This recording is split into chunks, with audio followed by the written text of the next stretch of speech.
Yeah, good morning, everybody. My name's Tom Deacon. I'm a partner at Barker and I lead our energy and sustainability team.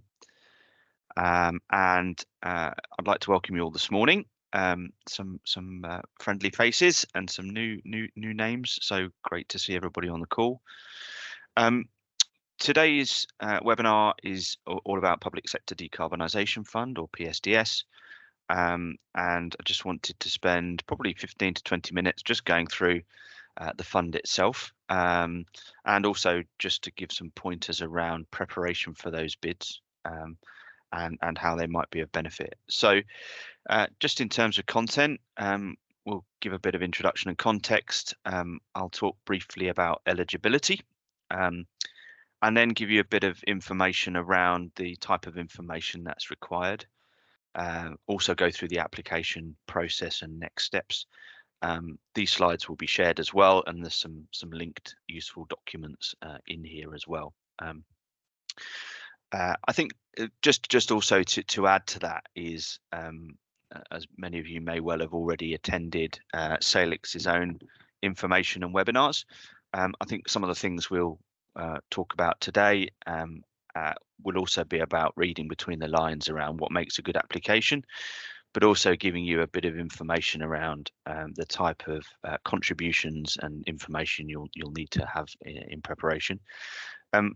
As a business, Barker have been involved with PSDS applications since the very first round, and we're also actively involved in the other fund that Salix manage at the moment, which is the Low Carbon Skills Fund.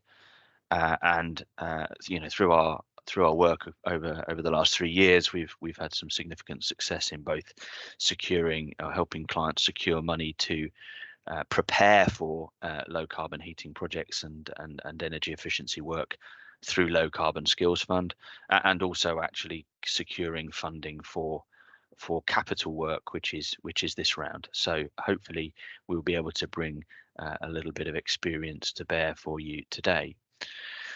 So just in terms of context then, so this is the fifth iteration of the public sector decarbonisation, and it may be that many of you have applied in the past to previous rounds.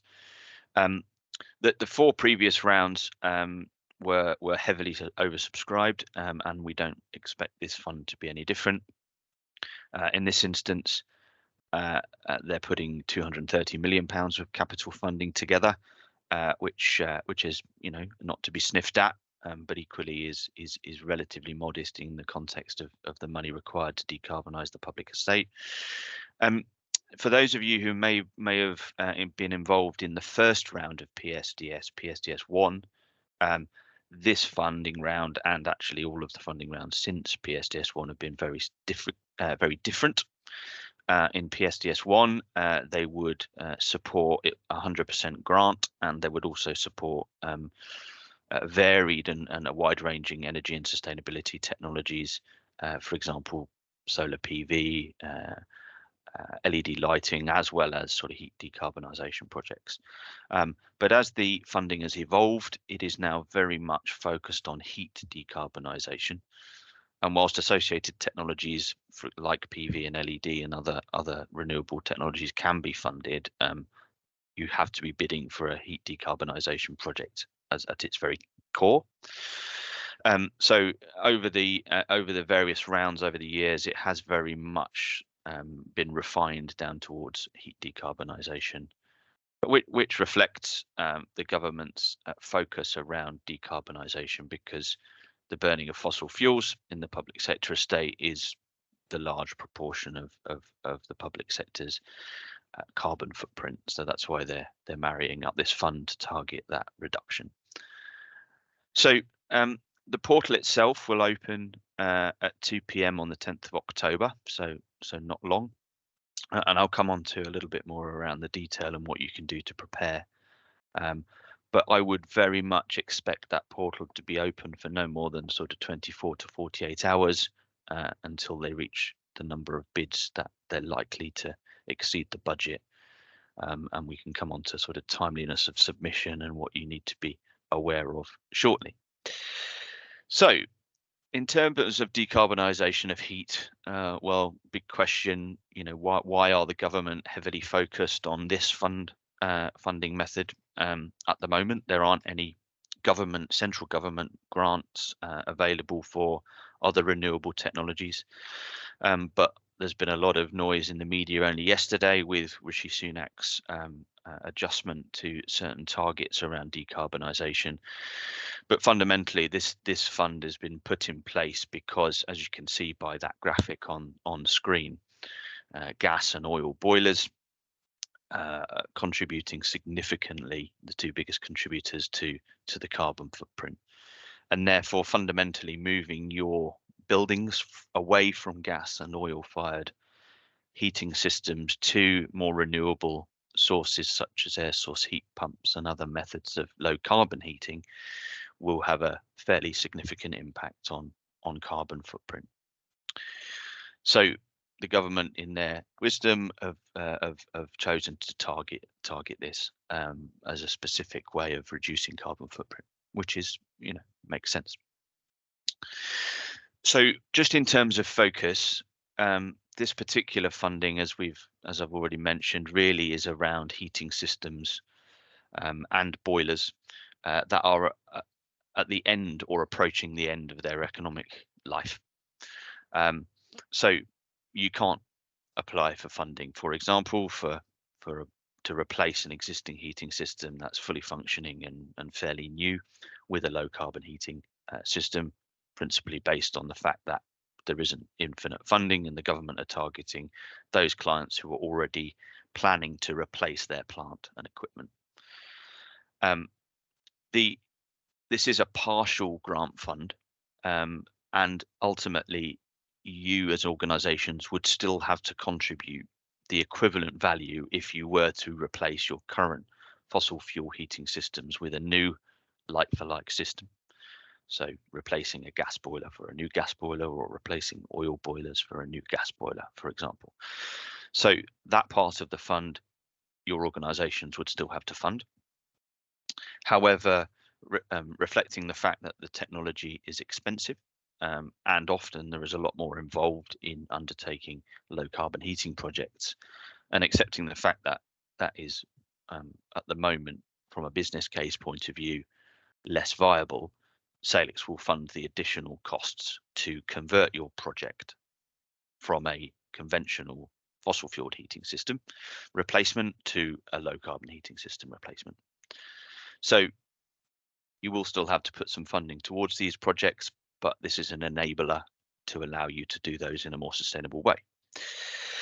So in terms of associated technologies, as I mentioned previously, the first round of PSDS would fund PV programs, LED and other projects, as well as low carbon heating in isolation.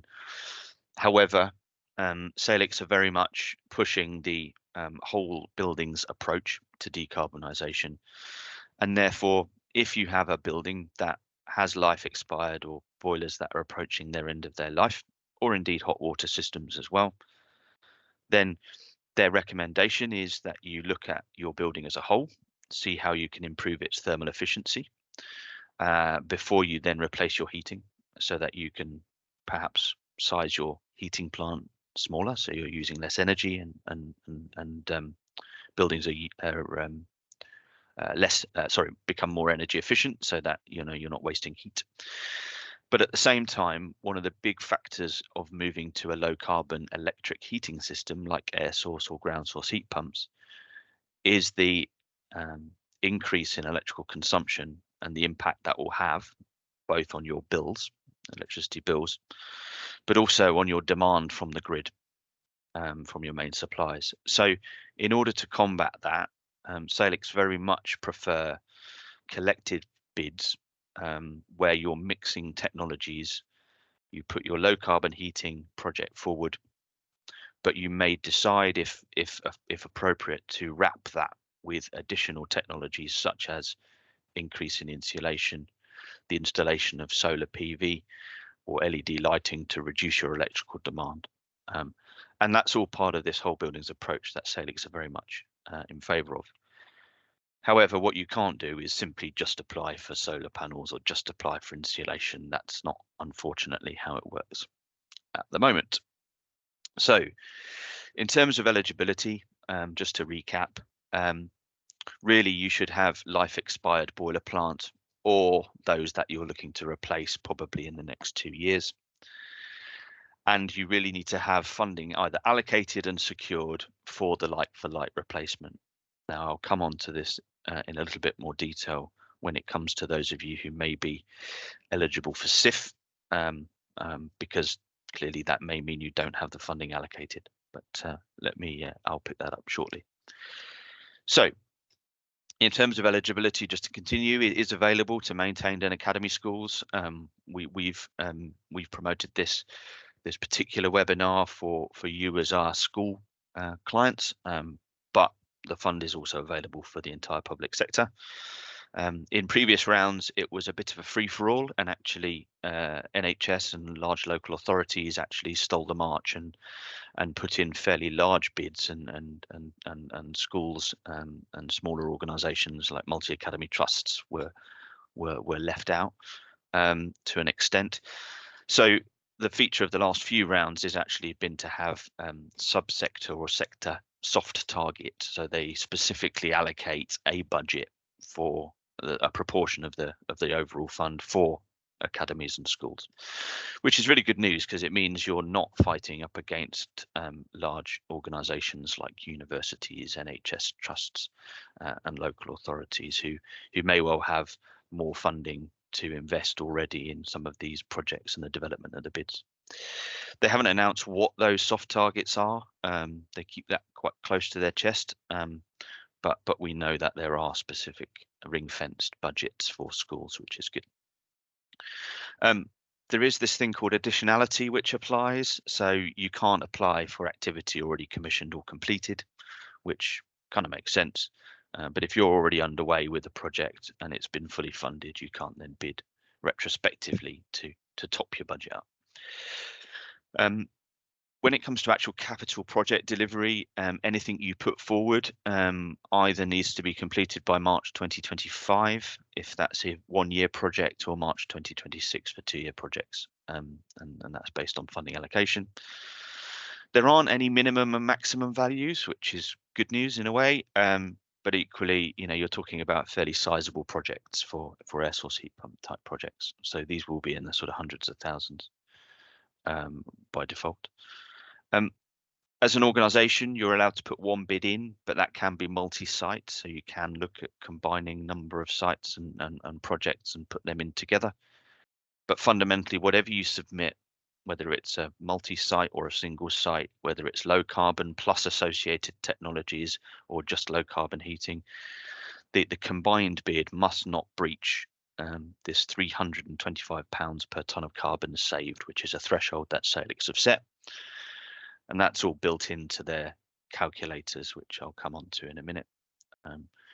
Anything over the £325 per tonne carbon saved effectively needs to be client funded. So it's not that you can't do it or can't include it as part of your bid, but fundamentally, every pound spent over that budget would need to come from your own funding sources.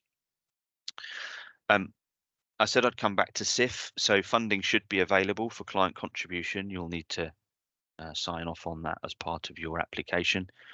However, recognising that SIF schools can use SIF money as their contribution, it may be that you've yet to put your SIF bid in, and that will be going in this winter, and therefore not secured, but you can put a Salix bid in for the grant that they will provide and put a SIF bid in for your own contribution.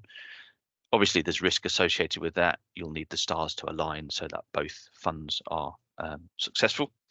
So you may apply for Salix but then not get your SIF, but hopefully that won't be the case. But you can mix those funds together, so you don't have to have the money available and signed off ready. And likewise, if you're on school condition allocation SCA funding, then that can come from your SCA allocation for next year, but you would need to have internal sign off that this was a ring-fence budget. So just moving through to information required. So there is some basic data around authorizing official, project leads, internal governance that you'll need to have ready and available, and key information around your school sites by way of sort of UK PRNs, URNs, etc. But most of that's fairly easy to get hold of. And in order to run any of the calculations for your specific sites, you will need existing energy consumption and tariff information, because ultimately you're going to be building a business case around carbon reduction, and we'll need some quantifiable data to calculate that. You will definitely need boiler information, photographs of boiler plates to show their age, and condition survey and evidence to demonstrate their life expired.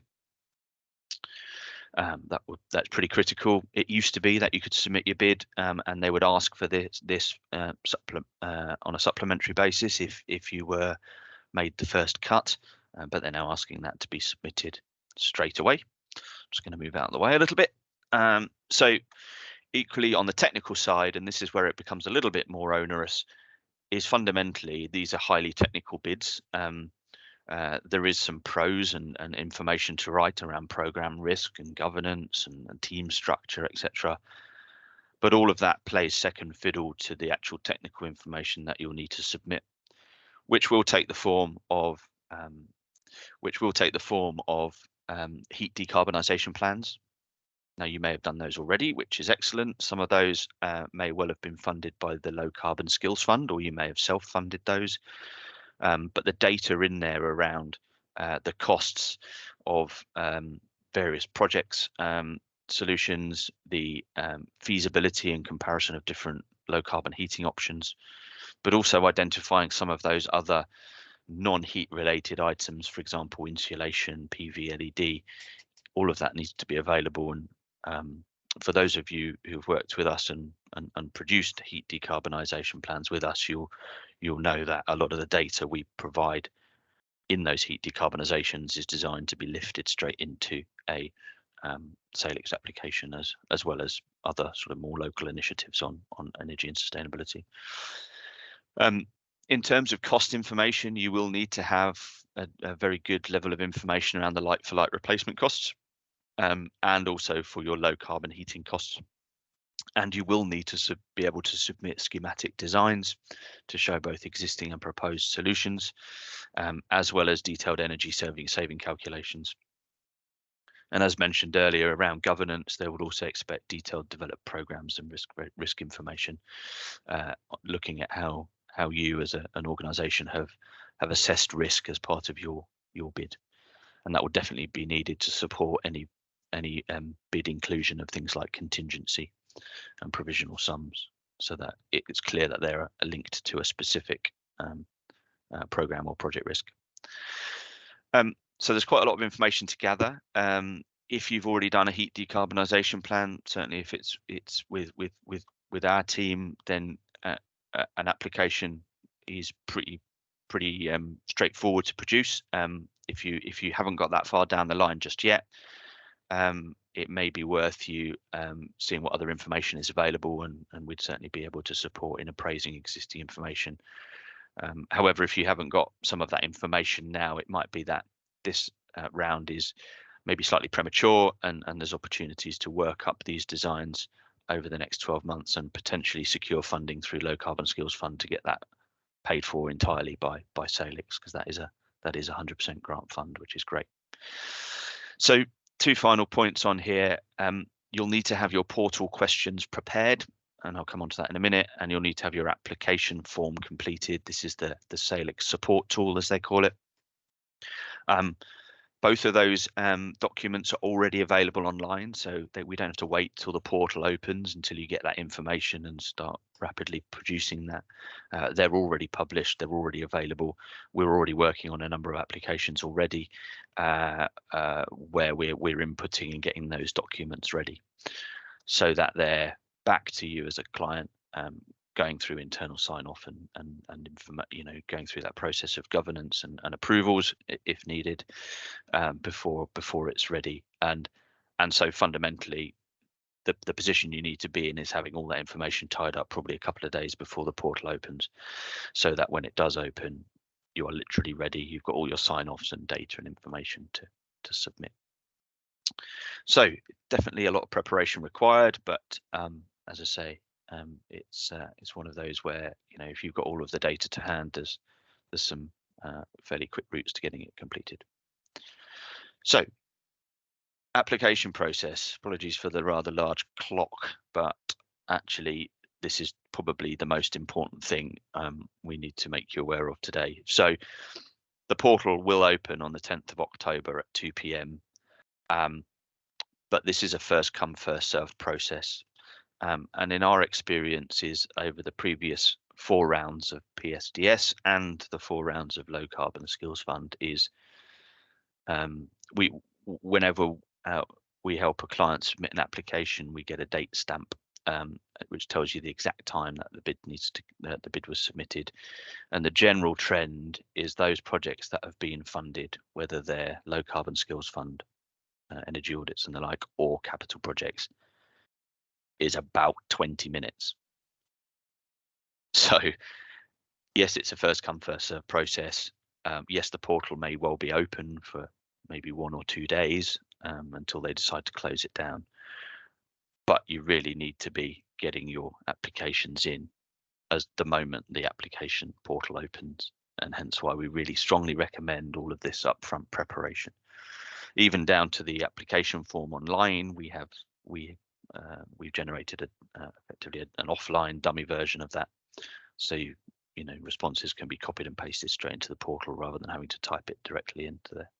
So yeah, definitely something that needs to be borne in mind, and if you do decide to submit and you're all prepared in advance, you know, it's a case of sitting on that portal probably 15 to 20 minutes early and I'm afraid clicking refresh until it opens. So in terms of next steps for applicants, if you haven't already and you want to submit, then you will need to register with Salix. You will need to agree your bid scope and strategy, and look at the types of boilers you've got across your estate, and whether there's scope there to find some eligible projects. There is high likelihood you'll need technical support.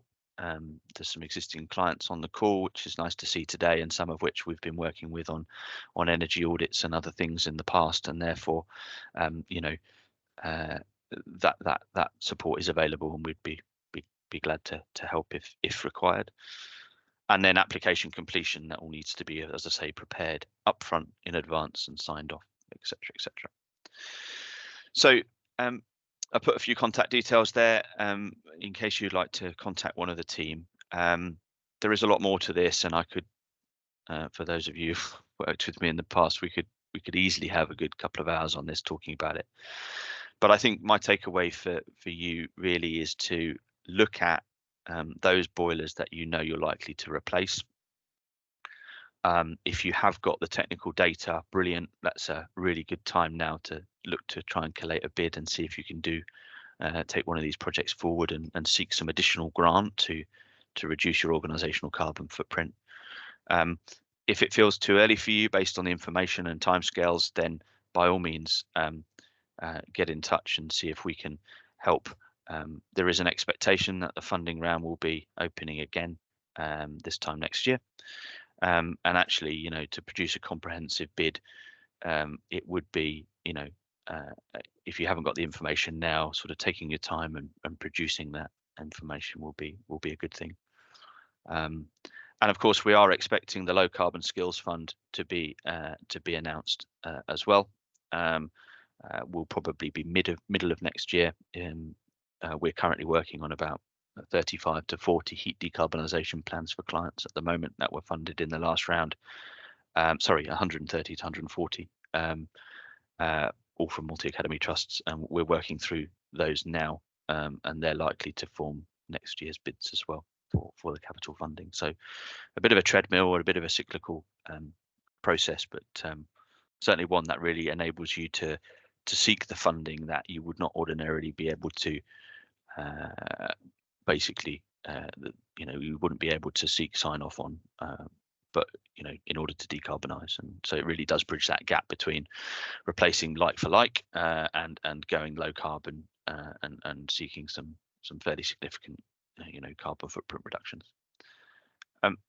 That's it from me. We've got a few minutes left. If anybody's got any questions, then feel free to pop those in the chat, and then we can go through those as needed. We will be sending the slides out, and there will be a recording as well. Thank you.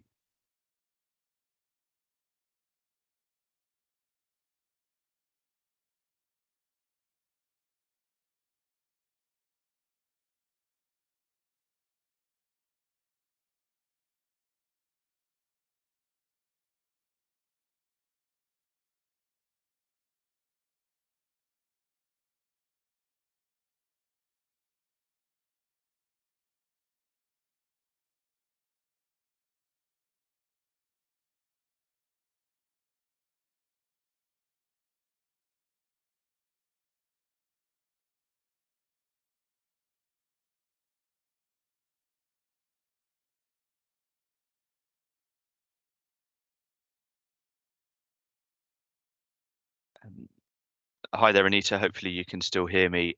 Just reading your question, is there more chance of success if we increased our contribution?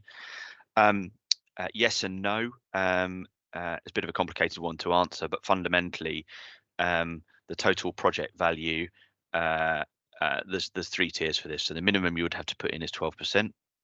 The next minimum would be the cost of your like-for-like replacement. That would effectively give you a split between the project between yourself as an organisation and the bit Salix would fund. Fundamentally, though, the project simply needs to be under £325 per tonne of carbon saved. So if you're under that, then that's great. I wouldn't suggest you need to put any more contribution towards it. And if anything, you're going to have a fairly significant contribution to make anyway. So yeah, I would say it doesn't necessarily increase your chance of success in our experience. No. Hope that answers the question.